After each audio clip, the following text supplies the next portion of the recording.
Hello, I'm Fred. You're watching Wood Tools Workshop, and this video is part 2 in a series on how to build this clamping station.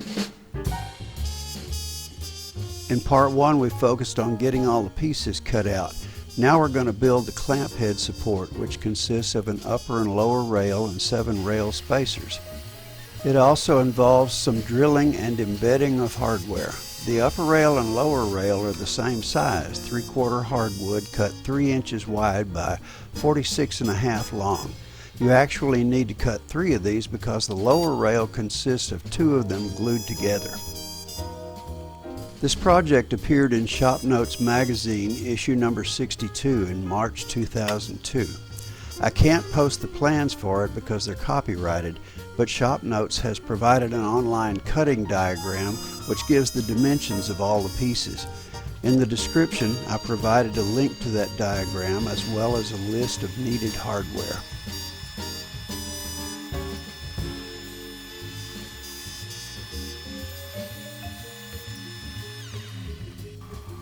We're going to drill 6 holes through both rails, so we'll stick them together temporarily with double-sided tape. The bottom side of the lower rail faces up. With a 1-inch bit we go down 9/16 of an inch, and then with a 3/4 bit centered in that hole we go all the way through. The centers of these holes are 1 1/8 inches from the front of the rails. The center of the leftmost hole is 4.5 inches from the rail's left side. The spacing from center to center is 7.5 inches.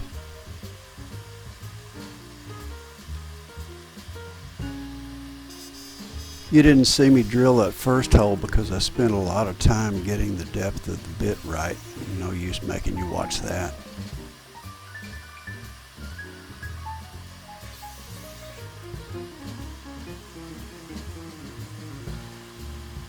The 1-inch bit went down 9/16 of an inch. Now we're going all the way through with the 3/4 bit.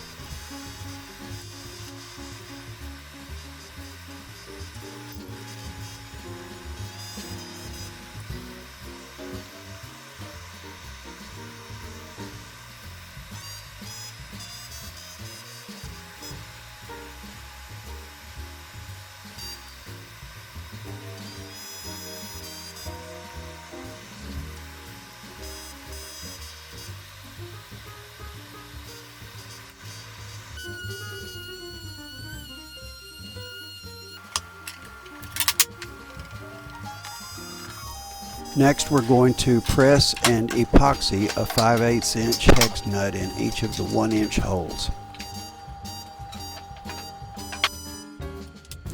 I hate this black epoxy. It gets all over everything and will not come off. Next time I'm going to look for clear.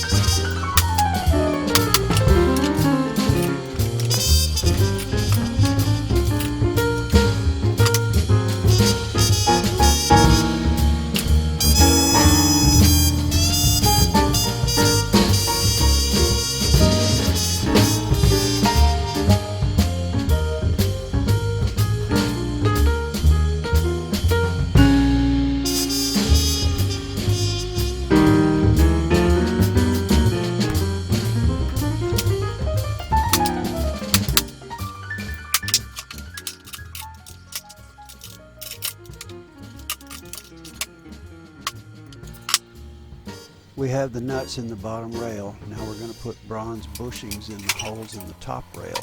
These bushings are 1 inch long and have a 5/8 inner diameter and a 3/4 outer diameter. You might want to order these online. I tried to buy locally and I had to go to 8 places before I finally had all 6 of them.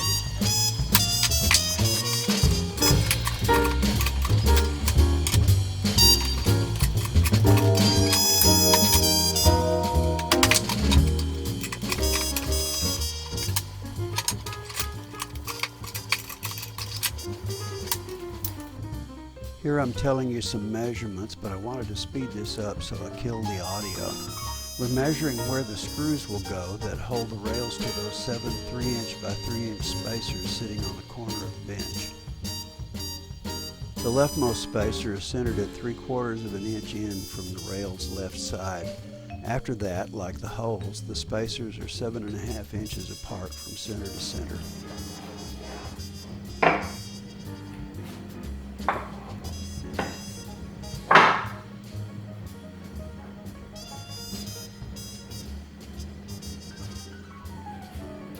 When this gets assembled, this one will flip over. So we want to be sure that the holes line up. Each of them are offset, so they got to be offset to where they face each other, he said as he set it down incorrectly.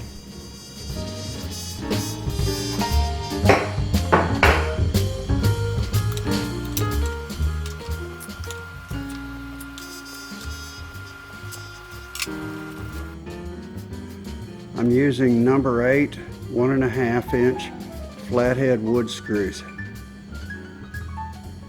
Want to be sure you can see the threads on either side of the drill bit on the counterbore. I'm going to drill starter holes with my countersink. I position the fence so that the bit is 5/8 in from the edge. It'll be that way when we turn the board around, so we'll have 2 screws the same distance from the edges.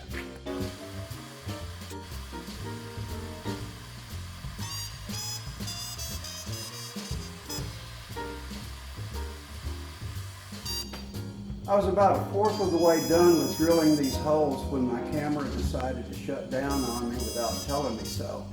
So I wound up finishing all the rest of the holes without knowing that.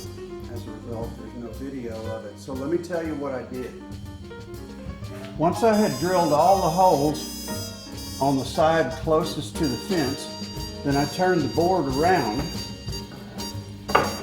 put it back against the fence and drilled that side so that the holes came out equidistant from the edges. That's what we wanted. Now what we need to do is put the upper rail and the lower rail together with these spacers between them. Now these guys have a tendency not to be very sturdy when you're trying to screw them together. So I made a little one-time jig here, just cut a dado in it to hold these guys in place while I'm screwing down into them. I didn't want to go to the trouble of putting my whole dado set together just to do this one dado, so I just did multiple passes with the radial arm saw. Now the problem is that I need something at the other end, and because I have it in my little jig, one of these guys is not going to be the right height.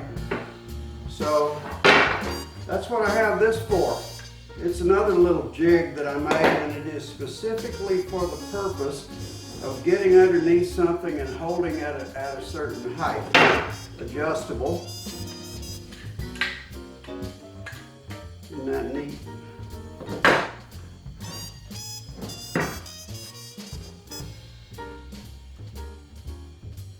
And that looks about right.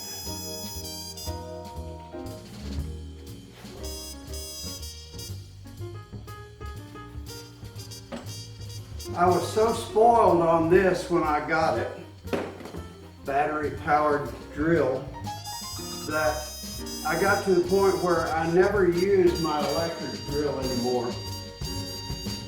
What's that do with it? Time out. I got so spoiled when I got my first battery powered drill that I completely stopped using electric drills.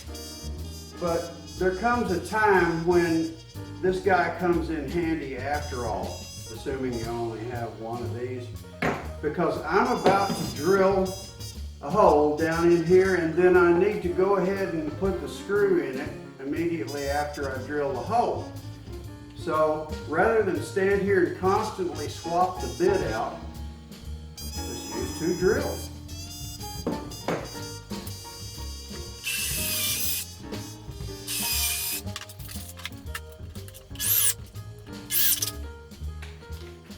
One down, 6 to go. Got that done, and I won't need my jig anymore. And I won't this jig anymore. But I can't just set this top rail flat because while you weren't looking, I tapped these bushings on through so that part of them stick out on either side. It's a 1-inch bushing going through a 3/4 wood. And that will prevent me from lying this thing flat. So I gotta have shims under it. And now we're ready to go with the bottom rail.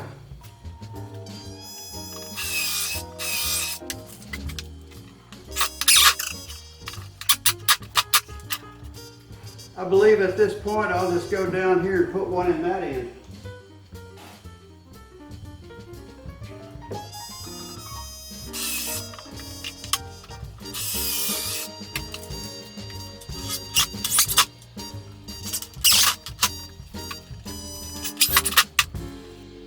Five more to go.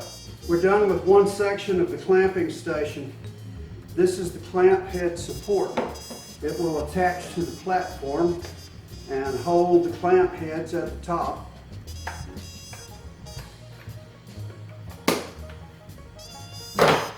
Let me give you a close-up shot.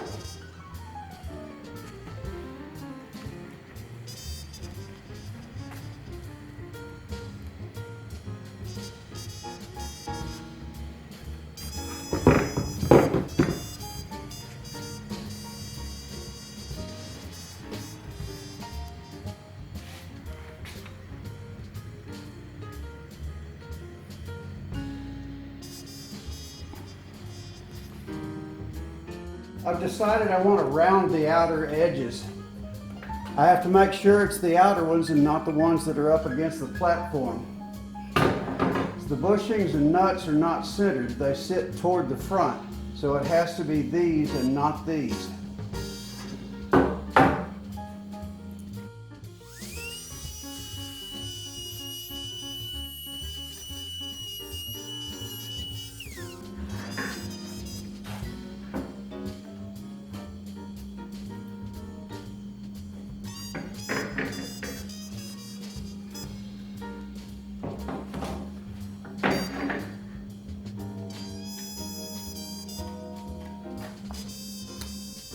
Here's what it looks like after it's mounted. Those 5/8 inch threaded rods are screwed through the hex nuts we embedded in the bottom rail. That enables them to raise and lower the clamp heads, which are attached at the bottom of the rod. Next in this series, we'll assemble the platform, attach the clamp head support we just built to it, and mount it on the wall before we go any further, because it's heavy enough without the other pieces attached, and we don't want to wait until the whole thing's assembled to try to lift it onto the wall bracket. Y'all still with me? Great. Hit the like button, leave a comment, subscribe if you haven't already, and look for us on Twitter, Instagram, Facebook, and Google+. Thanks for watching. See you soon.